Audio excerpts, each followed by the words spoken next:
mungkin swasta, instansi dan organ pendukung bisa bekerja sama dan sama-sama bekerja dengan kita. Sementara satu kasuistik, ini satu kasuistik ya, ada divisi di sana, divisi perbankan, keuangan, dan koperasi loh, satu divisi ini. Nanti ini setiap divisi juga akan saya kasih tahu. Ini kan kajian akademis ya. Jadi kemarin malam kan ada kajian dari untuk infrastruktur, kajian dari pertanian. Nah sekarang kajian koperasi. Kenapa harus kajian koperasi? Sebenarnya hari ini kajian pendidikan, tapi karena linearisasi malam tadi yang membuat saya sakit bahkan per hari ini kejadian itu ribuan PT itu menghujat terkait koperasi merah putih ya gitu. Itu terstruktur masih sistematis loh ya. Jadi kita perlu terangkan dan ada informasi kenapa tidak di counter sama Indonesia Emas nah gitu. Jadi kita counter begini teman-teman. Sebelum saya memberikan jawaban solusi yang solutif ini, saya cerita histori dari awal. Begini ya. Kenapa kita membentuk koperasi merah putih? Karena tidak ada dasar statement. Ini suara saya jelas ya? Jelas banget, jelas. Oke. Jelas. Untuk Jelas. karena untuk tidak ada dasar statement apa yang bisa membangun desa. Karena dari desa oleh desa untuk desa, turunan atau hierarki dari rakyat oleh rakyat untuk rakyat. Kan jelas rakyat itu adanya di mana? Kalau nggak di desa ya pasti di kelurahan. Desa dan kelurahan linear, ekuivalen, kongruen ya. Itu juga.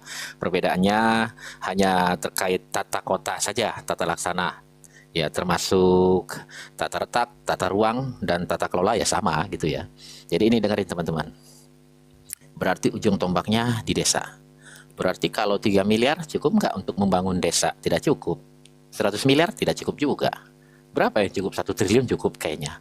Berarti 81.616, berarti 81.000 triliun 616 triliun kan gitu.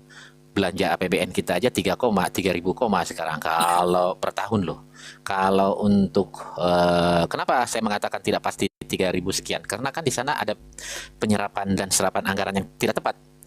Kan gitu. Jadi kalau tidak tepat kan berarti kan hangus. Sebelum hangus biasa suka kembali tuh ke provinsi sebelum dihanguskan. Dan di provinsi dibentuk menjadi nomenklatur Banprov namanya ya, bantuan provinsi. Jadi dikelola sebelum hangus. Di Banprov tersebut pun kalau dana tersebut tidak terserap pasti akan ditarik lagi ke Kementerian Keuangan dan akan dikelola oleh Direktorat Fiskal dan Moneter. Jadi begini, oh kenapa ya Indonesia Emas bisa jawab? Dan saya cari-cari di Google nggak ada, di daftar pintar nggak ada, saya tanya nggak ada. Karena siapa yang tahu jawaban itu? Siapa yang tahu di mana tempat bersembunyinya Bang Endar?